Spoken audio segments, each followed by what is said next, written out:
భగవద్గీత గీతామకరణం 17వ అధ్యాయం 9వ శ్లోకం. కట్వాన్ లవణాత్యుష్ణతీష్ట రూపవిదాహీనా ఆహారరాజనశ్చేష్ట్య దుఃఖశోకమయావర్ధ.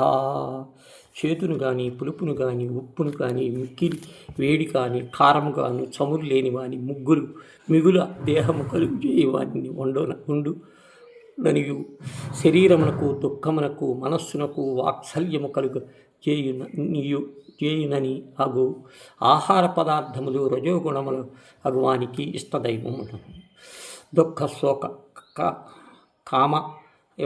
కామాయప్రద ఇతడ దుఃఖమనగా భుజించిన వెంటనే శరీరాలకు కలుగు బాధయనియు శోకమును భుజించిన పిమ్మట మనసును కలుగు శ్లోకమునియు గ్రహించవలెను. కొందరు ఉష్ణ అను పదమును అతి అను విశేషమునకు కట్వాది పదములన్నింటికి అన్వయించి అర్థం కావున అది అసమంజసము అగును. కొద్ది చేదు కూడా ఎవరినో కోరిక కదా. మరి విదాహీన అను పదమును అది చేర్చినచో అది విదాహీన అగును. ఆ విశేష గొప్ప దుఃఖమును వాకులెత్యమును కలుగుచేయను.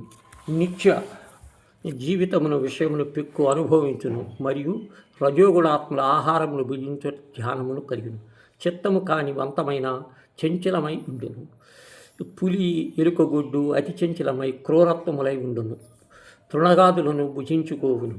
మేక మొదలైన సాత్వికమగును.